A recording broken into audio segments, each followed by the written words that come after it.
पढ़ने जा रहे हैं। ओके, सबसे पहले आपको मैं बता देता हूँ कि जो रिलेशन, अगर आपको बहुत अच्छे से मास्टर करना है रिलेशन को, अगर आपको बहुत अच्छे से समझना है, तो हमने एक वीडियो बनाया हुआ है, आपको यहाँ पे आई बटन में दिख रहा होगा वीडियो। हमने वीडियो इसके लिए स्पेसिफिक बनाया हुआ है रिलेशन के लिए, तो आप उसको जाके आई बटन में देख सकते हो। देखो यहाँ पे आपको दिख रहा होगा।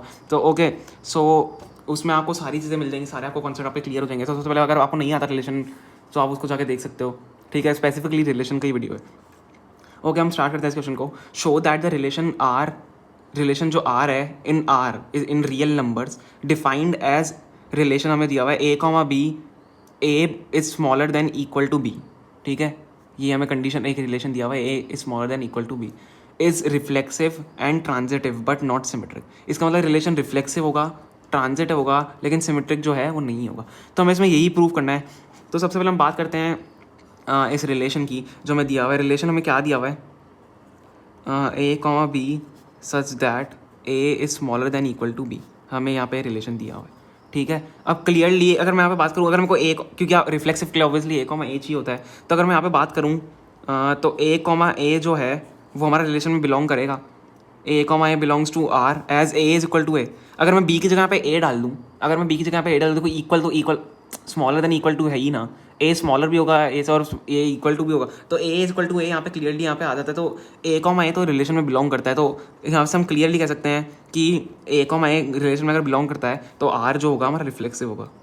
ठीक है, ये लैंग्वेज ऐसी यहाँ पे लिखनी पड़ती है, आप समझ लोगे क्या लिख रहा हूँ मैं यहाँ पे लैंग्वेज ऐसी लिखनी पड़ती है।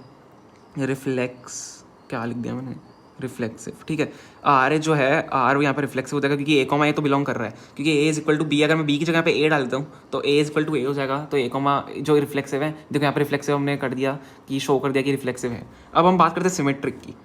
ठीक है, फॉर सिमेट्रिक मैं यहाँ पे लिख देता हूँ। अगर मैं सिमेट्रिक की यहाँ पे बात करूँ तो सिमेट्रिक में आप देखो क्या होता है, if A comma B belongs to relation then B comma A also should be belonging to relation.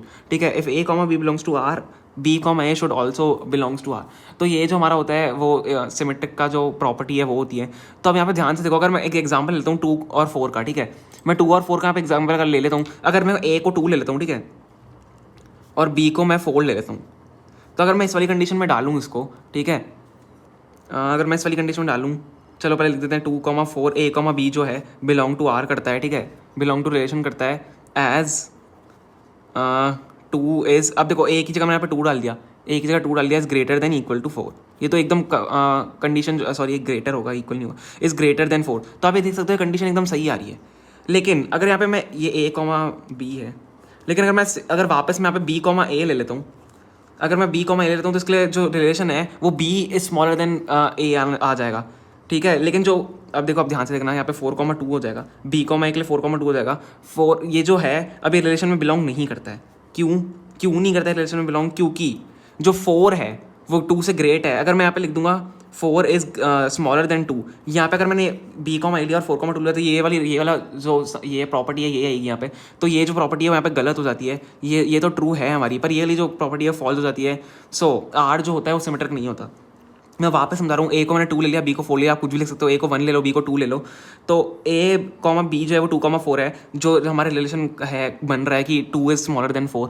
पर अगर यहाँ पे मैंने बी कॉमा ले लिया और 4,2 ले लिया, तो हमें 4 is greater then smaller than 2 आ जाएगा, जो कि हमारी गलत है। सो यहाँ से क्या प्रूव होता है कि आर इज नॉट सिमेट्रिक। ठीक है, जो आर है हमारा सिमेट्रिक नहीं होता है। अब ध्यान से देखो कि क्वेश्चन में यही था कि हमें आर सिमेट्रिक नहीं है इस क्वेश्चन में। ठीक है, अब ट्रांजिटिव है, देखो transitive is reflexive transitive but not symmetric. तो इसका मतलब ट्रांजिटिव होगा, मैं पहले ही पता कि ट्रांजिटिव होगा। तो ये ट्रांजिटिव कैसे होगा, आप इसको समझो।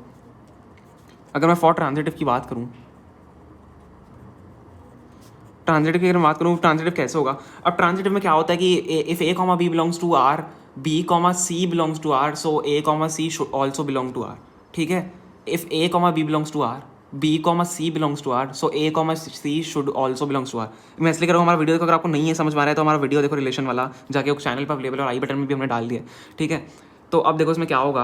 अब ए कॉमा बी और बी कॉमा सी आर को बिलोंग करते हैं। अब इफ लेट कर लेते हैं, let A comma B and जो बी कॉमा सी है उसको आर में हम रिलेशन में बिलोंग कर देते हैं। ठीक है, सो क्या होगा यहाँ पे, A is greater than equal to B, जो हमें कंडीशन इसके लिए गिवन थी, एंड इसके लिए जो कंडीशन हो जाएगी वो B is greater than equal to C हो जाएगी। ओके, अगर ये दोनों रिलेशन में बिलोंग कर रहे हैं। सो इन अगर A is greater smaller, sorry greater क्यों बोला, A is smaller than equal to B है और B is smaller than equal to C है, सो क्या A is smaller than equal to C हो सकता है? येस ऑफ कोर्स हो सकता है, A is smaller than equal to C by above हम यहाँ पे लिख देते हैं, ठीक है। सो अब यहाँ पे आप देख सकते हो अगर A is smaller than equal to C है तो ए क्या ए कॉमा सी रिलेशन में बिलोंग करेगा? A comma C belongs to R हो जाएगा, ए कॉमा बी और B comma C belong to R हो रहे हैं, इनका एक कंडीशन हो गई, तो ए कॉमा सी यहाँ से जो है वो सही होगा और ए कॉमा सी फिर रिलेशन में बिलोंग करेगा। सो हम यहाँ से क्या लिख सकते हैं, आर इज ट्रांजिटिव, क्योंकि जो हमारी कंडीशन है वो सही आ गई, ट्रांजिटिव वाली जो आनी चाहिए थी, A comma B belongs to R and B comma C belongs to R, so A comma C also belongs to R. तो यहाँ से जो हमारी कंडीशन है आर ट्रांजिटिव भी आ चुका है। सो यही था हमारा क्वेश्चन, सिमेट्रिक नहीं था, रिफ्लेक्सिव था, सिमेट्रिक नहीं था, रिफ्लेक्सिव था, ठीक है, और ट्रांजिटिव था। ओके, सो यहाँ पे क्वेश्चन 3 हमारा क्वेश्चन 4 सॉल्व हो जाता है एक्सरसाइज का। Thank you so much.